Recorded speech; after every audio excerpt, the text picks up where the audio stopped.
Hello students. आज के इस वीडियो में हम आपको क्लास 10 एनसीईआरटी मैथमेटिक्स की एक्सरसाइज 2.4 का क्वेश्चन नंबर 3 का हल यहाँ पर बताते हैं। तो जैसा कि आप जानते हैं, इस चैनल में विज्ञान, गणित तथा इंग्लिश के बारे में अध्ययन कराया जा रहा है।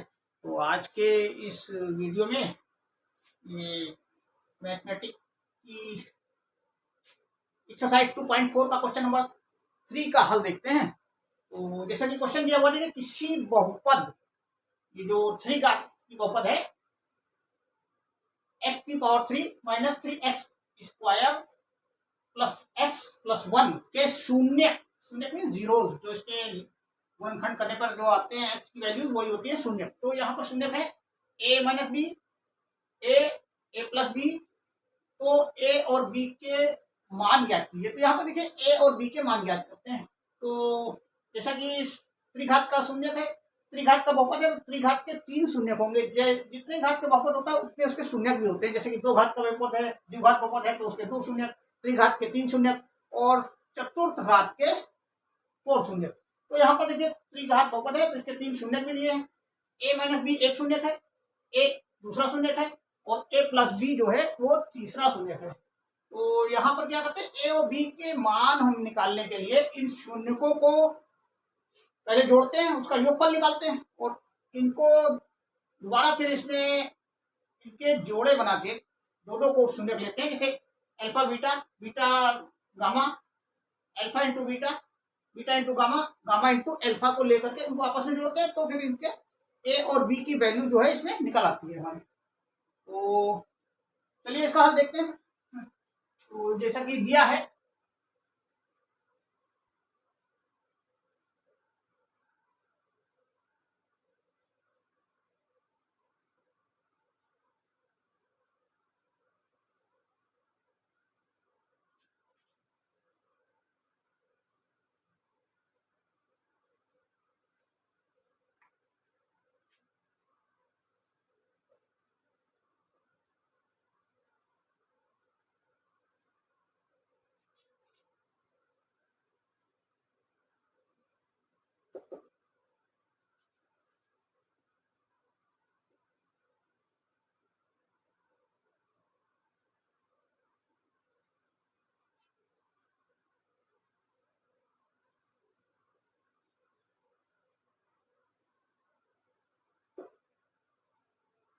अब देखिए त्रिघात बहुपद के शून्य दिए हुए हैं, उनको लिख लेते हैं।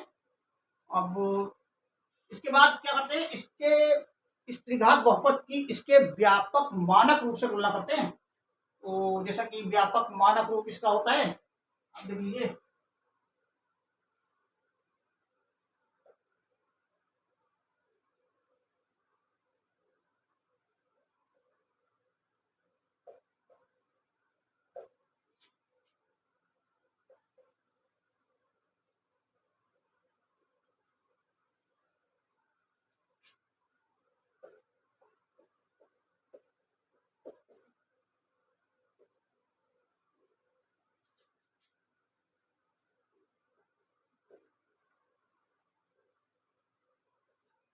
व्यापक मानक रूप से तुलना करने पर देखिए क्या होती है इक्वेशन इसकी, ए एक्स की power 3 plus B X square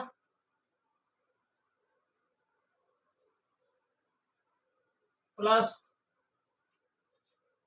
सी एक्स प्लस ये आपका डी, ये होता है। तो इससे तुलना करने पर देखिए क्या होता है कि इसमें ए बी सी डी की वैल्यू यहाँ देखते हैं। तो यहाँ पर जैसे कि बहुपद आपका है ये एक्स की घात 3, तो यहाँ पर इसके ए की वैल्यू हो जाएगी ए इक्वल टू, ये देखिए इसका गुणांक देखते हैं। यहाँ पर एक्स की पावर 3 का गुणांक यहाँ पर क्या है, व्यापक मानक रूप में ए है। तो ए जो है इससे किससे टैली कर रहा है, यहाँ जो एक्स की पावर 3 है इसका जो गुणांक है, इसका कोफिशिएंट है हमारे क्या 1 है। तो एक टू क्या हो गया 1, यहाँ 1 लिखा नहीं जाता, यहाँ 1 माना जाता है। अगर ये 1 के स्थान पर अगर कोई कहते हैं कि 0 होगा तो 0 का मतलब हो जाता है फिर इसकी कोई वैल्यू नहीं है, यहाँ पर ये एक्स की घात 3 रहेगा ही नहीं, तो ये शून्य हो जाएगा। इसके इसलिए इसका मान 1 ही है। तो ए इक्वल टू 1 हो गया आपका। इसी तरीके से बी का वैल्यू देख लेते हैं। बी इक्वल टू है हमारे पास ये x की पावर 2, यहाँ इसका गुणांक b है, तो b इसके बराबर है यहाँ पर देखिए -3 के, तो ये -3 हो गया इसका b। अब देखिए इसका c देख लेते हैं। c, तो ये जो c है इसमें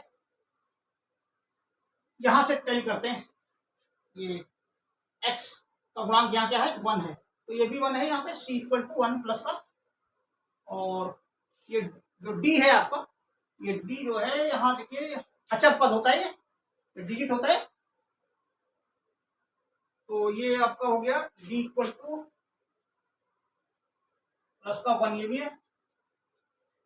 तो अब देखिए इनकेस a और b की वैल्यू के लिए पहले सबसे पहले क्या करते हैं, हम इनके शून्यकों का योगफल ज्ञात करते हैं। अतः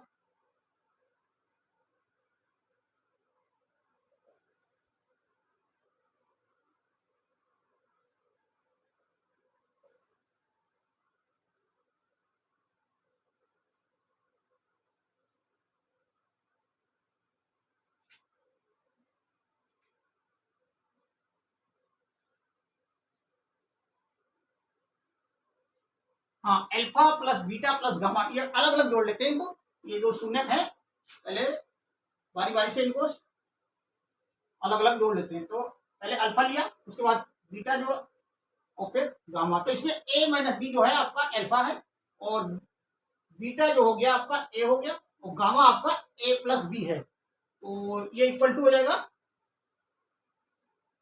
अब देखिए इसमें व्यापक मानक रूप के समीकरण से भी देख लेते हैं इसको। ये इक्वल टू होता है, देखिए क्या अल्फा बीटा गामा, ये इक्वल टू होता है माइनस बी अपॉन ए के होता है यहाँ पर, या इसको इस रूप में भी लिख सकते हैं। ये यहाँ देखिए समीकरण को देख के ये होता है माइनस लगा के एक्स स्क्वायर का गुणांक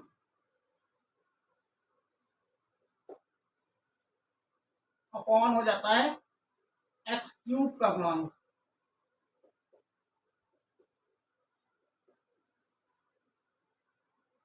तो चाहे आप इसका तीनों शून्यकों का योग जो है माइनस बी अपॉन ए से निकालें, चाहे माइनस एक्स स्क्वायर का गुणांक अपॉन एक्स क्यूब का गुणांक से निकालें, बात एक ही है, दोनों की वैल्यू सेम आएगी। आप करके देख लीजिए। जैसा कि आप देखिए यहाँ क्या है, alpha plus beta plus gamma equal to minus B upon C. तो माइनस बी अपॉन सी कितना है, माइनस बी आपका है ये -3, -3 ये है बी, बी इक्वल टू -3। तो यहाँ -3 रख देंगे और एक की जगह पे क्या रखेंगे 1 रख देंगे, तो ये इसकी वैल्यू जो हो जाएगी हमारी ये प्लस में आएगी 3, क्योंकि माइनस पहले लगा हुआ है और माइनस का ये इसकी वैल्यू है बी, तो माइनस माइनस प्लस हो जाएंगे, तो प्लस के 3 आएंगे। और चाहे ऐसे भी देख लीजिए, एक्स माइनस लगा के एक्स स्क्वायर का गुणांक, तो एक्स स्क्वायर का गुणांक क्या है -3 है आपका, और एक्स क्यूब का गुणांक जो है यहाँ पर क्या है, एक्स क्यूब का गुणांक ये 1 है, तो यहाँ 1 रख देंगे तो भी वही सेम वैल्यू आएगी दोनों में। तो इस तरीके से अब हम देखते हैं इसको, जो शून्य दे रखे उनको भी जोड़ते हैं, तो उसकी वैल्यू जो है इसके बराबर कर देते हैं, इक्वल टू होगी इसके माइनस बी अपॉन ए के, या फिर माइनस एक्स स्क्वायर का गुणांक अपॉन एक्स क्यूब का गुणांक। तो देखते हैं, चलिए शून्यकों का योगफल यहां से देखते हैं, ए minus B plus A plus A plus B, ये तो इसको इक्वल टू किए हम, यही इसकी वैल्यू रख देंगे आप यहाँ पर -3 अपॉन ए की वैल्यू 1 है, यहाँ रख देंगे। अब चाहे इसको मान के रखो चाहे इसको मान के रखो, बातें की आ रही है, यही वैल्यू यहाँ भी आएगी -3 अपॉन -3/1 यहाँ भी आएगा। तो अब इसको खोल देते हैं आगे, तो ये आपका हो जाएगा a minus B plus A plus B equal to ये आपका हो गया 3/1, तो 3/1 को 3 ही लिखा जाएगा ये। अब इसमें देखिए क्या हो रहा है कि ये प्लस माइनस की जो टर्म्स हैं वो एक दूसरे को कैंसिल कर रही है, माइनस माइनस बी और प्लस बी ये कैंसिल हो जा रहा है यहाँ पर, इसको काट देते हैं। तो अब जो बचा आप लिखते हैं यहाँ पर हो जाएगा ये हमारा, देखिए ये प्लस का ए प्लस का ए प्लस का ए 3a हो जा रहा है, ये हो रहा है आपका 3a इक्वल टू ये 3/1 को हम 3 ही लिखेंगे, तो ये या फिर इसमें इसको इस ए की वैल्यू निकालने के लिए क्या करेंगे, ए इक्वल टू ये 3/3 ये 1/1 1, तो ए इक्वल टू हमारा आ गया 1, ए की वैल्यू निकल के आई 1, तो ए की वैल्यू तो इसमें आ गई। देखिए इस ए की वैल्यू हमको ए और बी की वैल्यू पूछा जा रहा है, तो ए की वैल्यू यहाँ पर 1 आ गई। अब निकालना रहेंगे आपको बी की वैल्यू, तो बी की वैल्यू के लिए क्या करेंगे कि इसमें जोड़े बना करके इसको दो दो शून्य लेकर के आपस में गुणा कराएंगे और फिर उनको जोड़ेंगे। तो अब फिर चलिए पुनः लिखते हैं,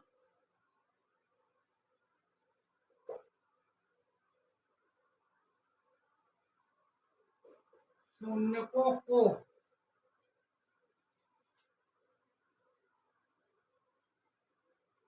दो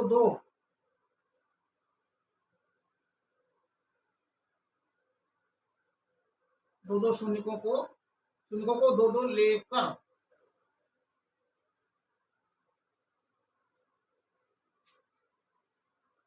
गुणा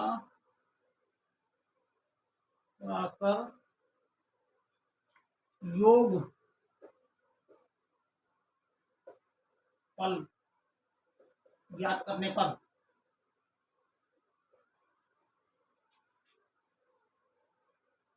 इसमें कैसे करते हैं, देखिए अब क्या है, शून्यकों को दो दो लेकर के, जैसे कि a माइनस बी पहला शून्य लिया, दूसरा शून्य a लिया, इसको आपस में गुणा कराए और फिर इसी से ये तो हो गया आपका अल्फा या बीटा, तो अल्फा बीटा हो गया, फिर इसी को लिए alpha beta plus gamma, gamma beta into gamma कराए। देखिए इस तरह से है alpha beta plus beta gamma plus gamma alpha, इस तरीके से। तो ये इक्वल टू किसके होता है, देखिए ये इक्वल टू होता है आपके, ये होता है आपका, देखिए कहां पर है ये सी, ये होता है प्लस का c/a के, या इसको इस तरह से लिख सकते हैं x का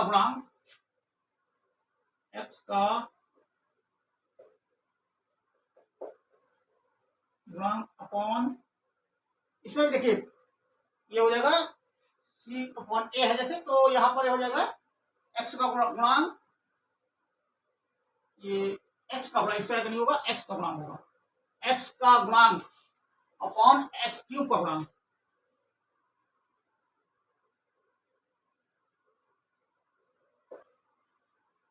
ये x का गुणांक अपॉन x³ का गुणांक।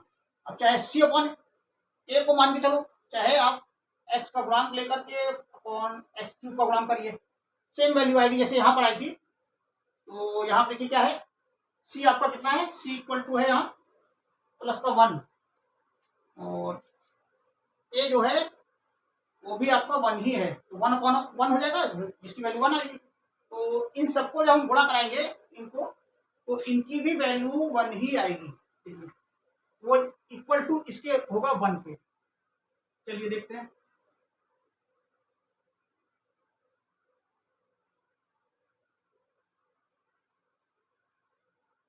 ये आपका alpha beta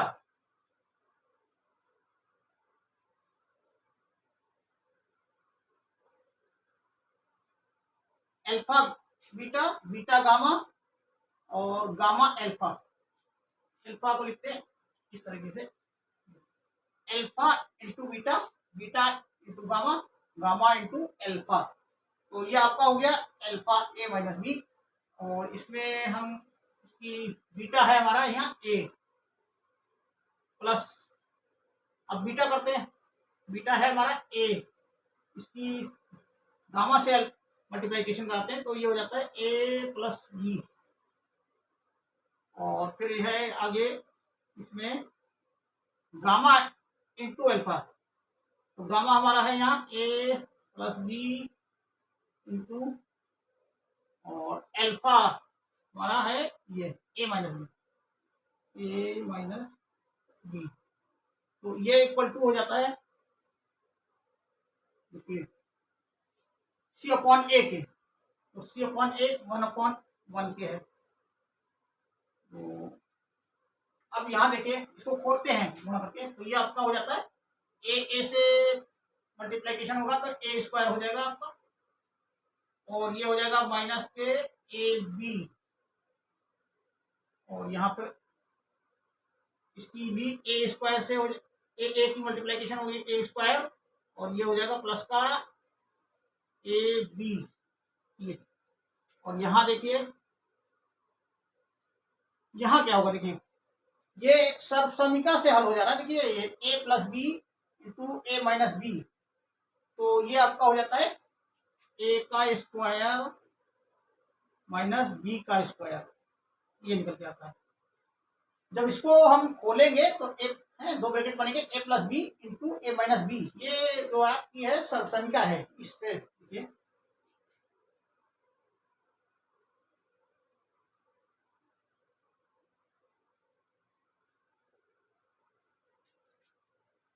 A square minus B square equal to A plus B और ए माइनस बी, ये इक्वल टू इसके, ये इक्वल टू इसके। तो देखिए अब ये इक्वल टू, इसको हम इसकी जगह पे ये रख दिए, इसका जो विस्तारित रूप है ये, और ये शॉर्ट फॉर्म है इसका ए स्क्वायर माइनस बी स्क्वायर। तो ये आपका हो गया बराबर 1/1 के 1 हो गया।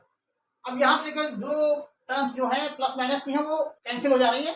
कौन कौन सी है देख लेते हैं, ए माइनस बी और ये minus A B plus A B, ये आपका हो गया। और यहाँ पर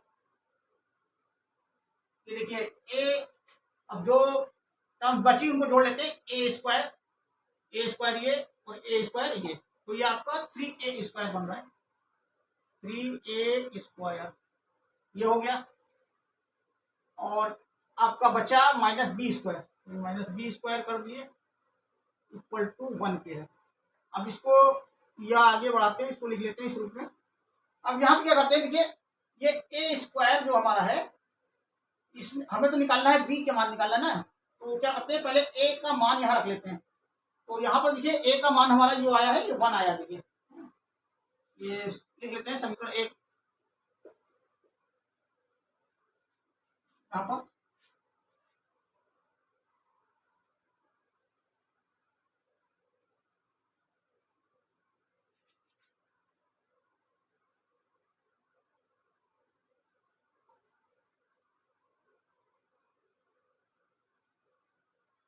हाँ, तो जो जो स्टेप करते जाते हैं उसको लिखते भी जाते हैं, तो इससे हमें पता चलता है कि हम क्या कर रहे हैं। और जो अगला जिसके सामने हम क्वेश्चन रखते हैं एग्जामिनर के सामने, तो उसको भी समझ में आता है कि हाँ स्टेप बाय स्टेप बच्चे ने किया है। तो ये इसका मतलब ये निकलता है कि इससे सिस्टमेटिक ढंग से बच्चे को आता है। तो इस तरीके से इसमें जो भी आप करें स्टेप उसको लिखे जरूर, क्योंकि लिखने से जो है इसमें शार्पनेस आती है, तो गुणात्मकता आती है। तो इसके लिए इसको लिखने में ना चूकें, जो भी काम करें जो भी स्टेप लें आप उसको तुरंत लिखें, हैं। तो इसमें क्या है, बहुत लोग लिखते नहीं है ज़्यादा, बस ऐसे करते चले जाते हैं, तो उससे थोड़ा सा सवाल तो क्वेश्चन तो सही रहता है, लेकिन क्या है कि वो बहुत स्पष्टता नहीं आती उसमें। तो उससे ये समझा जाता है कि बच्चे ने कैसे नकल कर लिया या कैसे देख के लिख लिया, ये समझा जाता है, बाकी और कुछ नहीं है उसमें। तो इस तरह से जितनी भी स्टेप आप लेते जाएं उसको लिखते भी जाएं, तो उससे क्या होता है कि ये उसमें एक क्लियरिटी आती है, स्पष्टता आती है। तो यहाँ पर देखिए क्या है, ए का मान हम रख लेते हैं, तो ये हो जाता है हमारा 3 2 1, ये आपका था 3a स्क्वायर, तो हाँ ये स्क्वायर लगा दिए यहाँ, और ये माइनस बी का स्क्वायर इक्वल टू 1, या इसको कर दिए खोल दिए, तो a की जो हम 2 मल्टीप्लाई करेंगे तो 1 ही आएगा, तो 3 × 1 हो जाएगा, ये आपका 3 ही रहेगा। 3 माइनस बी इक्वल टू 1। अब यहाँ पे देखिए क्या करेंगे, पक्षांतर करने पर इसको हमें बी की वैल्यू निकालनी है, तो पक्षांतर कर लेते हैं, या नहीं भी करता पक्षांतर करना पड़ेगा। देखिए क्या है, पक्षांतर करने पर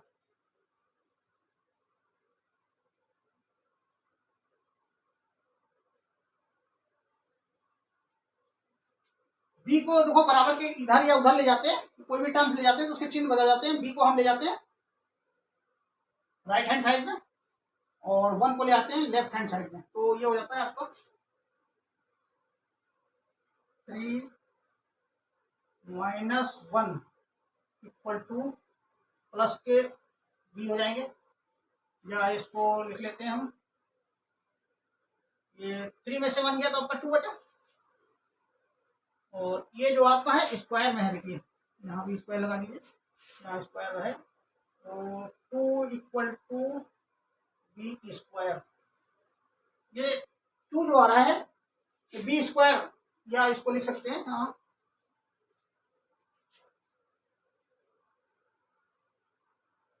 बी स्क्वायर इक्वल टू 2। ये बी स्क्वायर इक्वल टू 2 आ रहा है, लेकिन हमको तो मान निकालना है ओनली बी का, स्क्वायर का नहीं निकालना है। तो क्या करेंगे, दोनों पक्षों का वर्गमूल लेते हैं हम यहाँ पर, या इसका दोनों पक्षों का वर्गमूल लेने पर लिख लेते हैं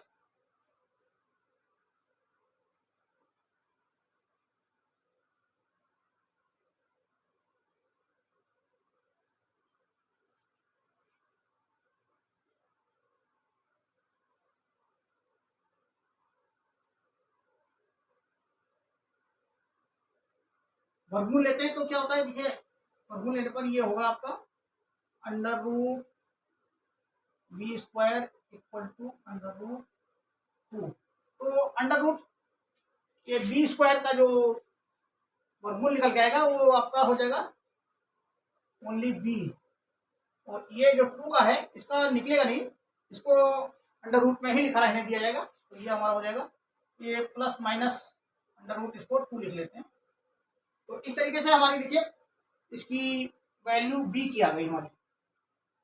तो इस तरीके से ए बराबर हमारा आ गया इस प्रकार से, ए बराबर 1 और बी बराबर प्लस माइनस अंडर रूट 2। तो ये हमारी अलग अलग वैल्यू इसकी ए बी की इस तरीके से आ जाती है। तो आज के वीडियो में बस यहीं तक रखते हैं, और इसमें आप जो भी स्टेप देखते चलिए, समझते चलिए, और स्टेप बाय स्टेप इसको हल करने पर इसके जो सारे टर्म्स हैं या जो स्टेप ले रहे हैं उनको लिखते चलते हैं, और इसी तरीके से आगे भी क्वेश्चन को हल करते हैं और समझाते चलेंगे। तो चैनल को सब्सक्राइब करते रहिए, लाइक करते रहिए आप लोग।